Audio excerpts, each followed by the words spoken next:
there, this is Riz and welcome to my channel. If you're new here, I am a small booktuber and I also do faith-based content every once in a while. So for this week's content, I'm gonna be sharing to you a literary analysis of SB19's music video of What? Kung nagtataka kayo kung bakit may napadpad na ganitong klaseng content sa booktube video na ito, I would say na wala lang.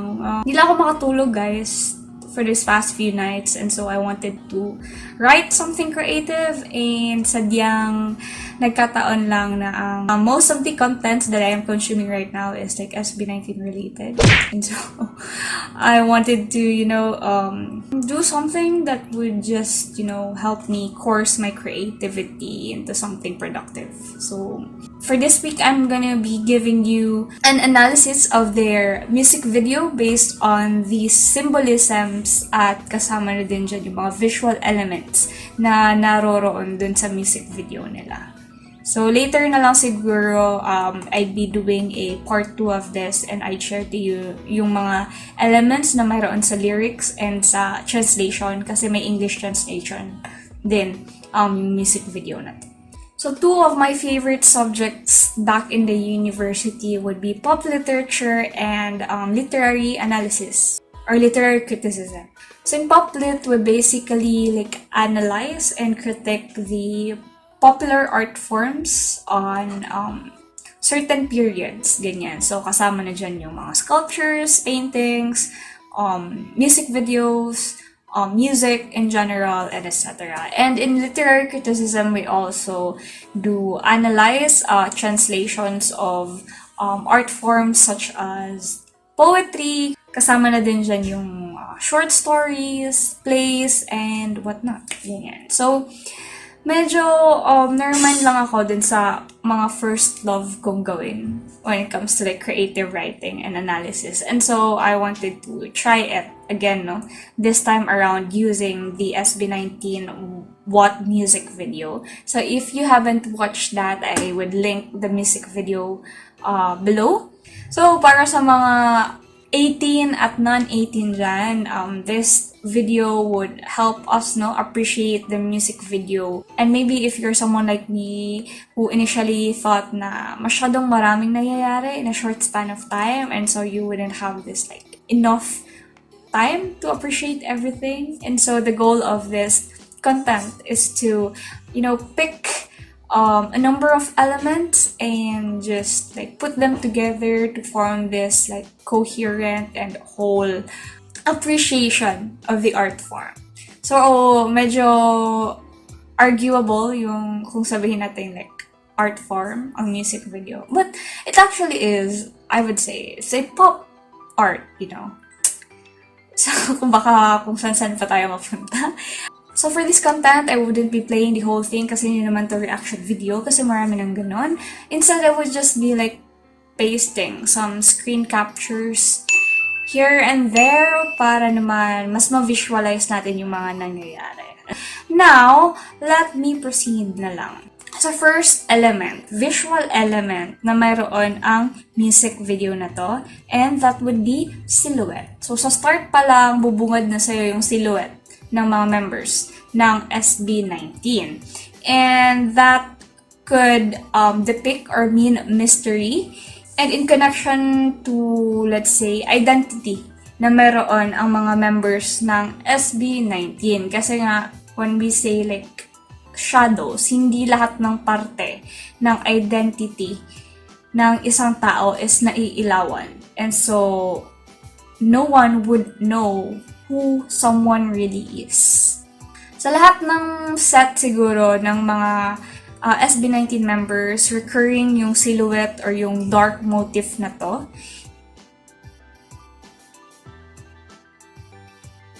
Maybe later, mas mapapalaliman ko pa yung element na to. But for now, let's just proceed to the symbols. Symbol number 1, the racetrack. So, pretty symbolic din tong racetrack na to kasi sa simula pa lang, hindi. Kasi sa start pa lang ng kanta, meron na tong linya ni Pablo, which in English it says, "It already started, but I have no plans to finish this anymore.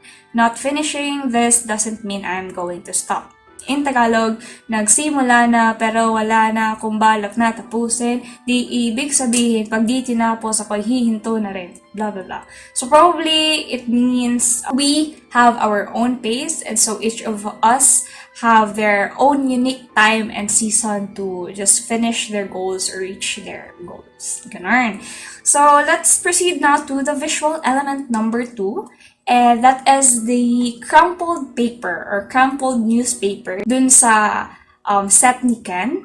And basically for me as a reader or as a, let's say, audience, it reminds me of Harry Potter kasi may moving elements na ganyan. But yung crumpling or discarding of the newspaper, for me, it would mean crumpling or discarding what others says about you, and instead, presenting your own side of the story or presenting your own perspective.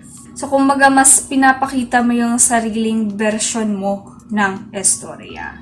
And I would say na merong parang Harry Potter influence dun sa moving pictures dun sa newspaper. Pero yung mga pinanood ko namang behind the scene videos ng creation ng MV na to, wala namang nasabi dun na inspired siya by Harry Potter. Kasi hindi ko din naman alam kung may isa sa mga SB19 members ay Potterheads. But maybe, diba, one of the creators or the people behind the whole thing is a Potterhead. Yeah, maybe.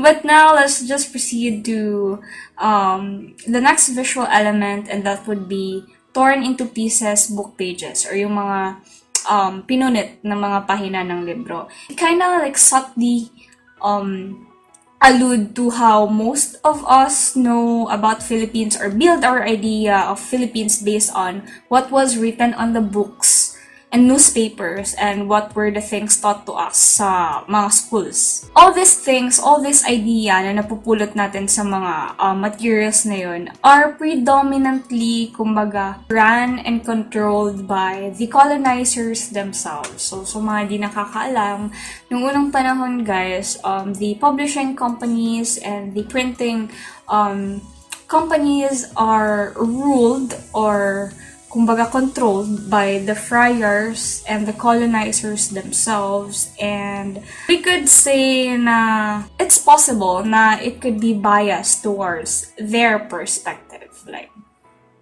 so hindi ko na masyadong mas palaliman pa kasi I'm planning to do a part 2 of this thing, and I would give it a title, Things You Didn't Notice on the Music Video of SB19, What? And the woke elements, blah blah blah. So abangan niyo yan. Hopefully, magawa ko yan soon. But now let's just proceed to symbol number 3, which are the elements of water, fire, soil, and air. Charot. Lakas maka airbender. Lakas maka avatar, ganyan. So I wanna just, highlight the elements dun sa frames or sa set ni Stel. Yung soil element, which could mean growth, water and lightning, which could also be related to like nitrates or how they help in like the growth of plants and how they play integral part sa yung butil or seeds na nasa kamay ni Stel, which could represent, bounty and prosperity, which would be discussed siguro sa part 2 ng series na to. So let's just proceed to visual element number 4, which is the blindfold dun sa set ni Justin. So what happened here is that may piring sa mata si Justin. And sa piring na to, there were like stars and darkness, like cosmo-ish feels dun sa mismong piring. And it could symbolically mean removing your own idea of like your own world and your own galaxy for you to be able to see a larger galaxy out there. So, other realities out there. So, removing your own reality to see other realities out there. Yung tipong, kala mo, alam mo na lahat, but then there are other truths out there, truths in different galaxies and different worlds out there. So, yeah, and now this connects to the visual element number 5, which is lens. No, so another like visual related element. Kanina pereng, ngayon lens. Dun sa set ni Josh. So, set niya merong broken eyeglasses and he was on the act of removing the broken lens. And sabi pa nga sa lyrics na, bente-bente paulit-ulit, intelihente subalit ngunit, basag ang lente, pinunit-punit, blah blah blah, etc. Which is a critique, sa mga, meron kasi tayong culture ngayon na pa-woke culture ng society natin these days. And in contrast dun, kay Justin, there's parang someone out there wants to know more and more, even if they already know a lot already. So, dapat ganun tayo, guys. Even if we think na, marami na tayong alam. But then, hindi sapat na pa-woke lang tayo. But we should be like legit woke.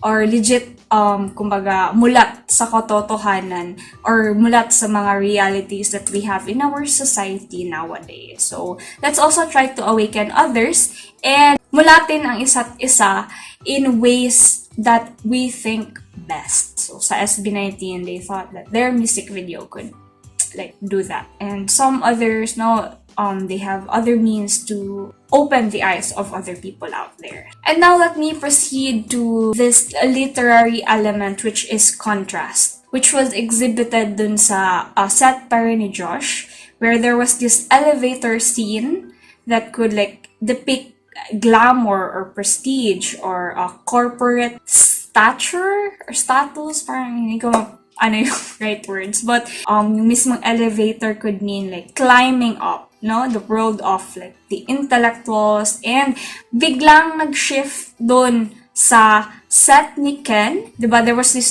throne of like trash, mga barang-barang and etc. This could mean na even if you're someone na situated or lumaki in a dark, grimy place, if you're someone who is like very, kumbaga, passionate or very eager to rise, there is still someone who could rise despite all these things. If you wanna rise, you can rise. Alright? Ken here is the, kumbaga, king of the shanties. He was the one who rose on top of these trashes. And now let's proceed to the next literary influence. Kanina nabanggit ko, Harry Potter. And now, let's talk about the Song of Ice and Fire, or commonly known as Game of Thrones. So, nung time na nakita mo yung throne ni Ken dun sa set niya, you would know right away that it is inspired by Game of Thrones. And, diba, kumbaga, meron siyang tyrant-ish feels dun kasi with all the parang sword, blah, blah, blah, he was on the throne, like, feeling all these kind of things. In the series, diba, everyone thinks na they deserve the throne or yung Iron Throne, which could represent glamour and grandeur and etc.